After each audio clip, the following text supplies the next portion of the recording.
बिजली चमक रही थी, गराज बरस रही थी, सीतापुर गांव में बारिश हो रही थी। सड़कें सुनसान थे, दड़ हवा में घोल रहा था। एक बुधिया मम्बलिंग कर रही थी, तूफान जाग रहा है, जाग रहा है। एक जीप हवा के खिलाफ लद रही थी। अंदर विक्रम, एक यंग राइटर, कांप रहा था। वो यहाँ हॉन्टेड हवेली की कहानी खोजने आया था। उसके दादाजी की डायरी में इसका जिक्र था, सया और फिसफसाती आवाजों की जगह। विक्रम एक अकेले इन पर पहुंचा।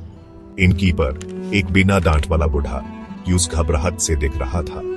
साहिब, बहुत बुरा मौसम है बाहर निकालने के लिए, खासकर हवेली की तरफ। विक्रम की रीढ़ की हड्डी में एक झुरझुरी दौड़ गई, लेकिन उसका इरादा पक्का था।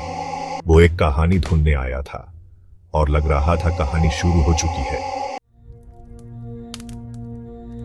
इन सिंपल था लेकिन रहने लायक था। विक्रम आग के पास बैठा था। इनकीपर की चेतावनी उसके कानों में गूंज रही थी। उसने अपने दादाजी की डायरी खोली। धुंधली सी इंक एक ठाकुर की कहानी बयान कर रही थी, जिसको उसके अपने घर में धोखा देकर मार दिया गया था। अचानक हवा का एक झोंका आया और खिड़की खुल गई। डायरी बैंड हो गई। विक्रम को लगा कोई है, कोई उसे देख रहा है। वो धीरे से मुड़ा। दरवाजे पर एक औरत खड़ी थी। उसका चेहरा घूंघट से ढका हुआ था, कपड़े भीगे हुए थे। मेरी मदद करो साहिब, उसने मिन्नत की।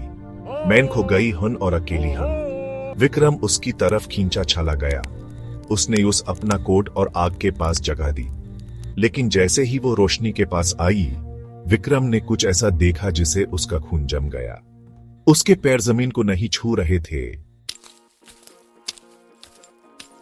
औरत ऐसे ही गायब हो गई जैसे वो आई थी। विक्रम हिल गया था। क्या ये उसका वहम था या हवेली का जादू शुरू हो गया था? नींद आना नामुमकिन था। इनकी हर चीन, हवा का हर झोंका उसकी रीढ़ की हड्डी में झुरझुरी डाल देता था। उसने फिर से डायरी खोली, किसी एक्सप्लेनेशन की तलाश में। उसके दादाजी ने ठाकुर की बीवी के बारे में लिखा था। वो ठाकुर के मारने वाली रात गायब हो गई थी।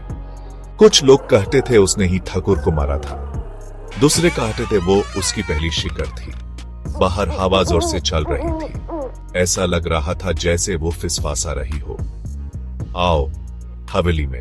विक्रम जानता था वो इस आवाज को अनजान नहीं कर सकता। यूं से इस जगह को देखना ही था, सेयोन का सामना करना ही था। जैसे ही सुबह हुई, विक्रम बाहर निकला। तूफान चला गया था, एक अजीब खामोशी छोड़कर। वो दूर से हवेली को देख सकता था, धुंधले आसमान के सामने एक सिलुएट। अब वक्त आ गया था। हवेली बड़ी थी लेकिन टूटी हुई थी। बेलेन, जैसे किसी स्केलेटन की उंगलियां दीवारों से लिपट रही थी। विक्रम ने जंग लगी गाटी को धक्का दिया। वो चीख उठी जैसे उसे रोक रही हो। वो अंदर गया। सालों से पड़ी धूल थी, जलों से भारे झूमर लटक रहे थे।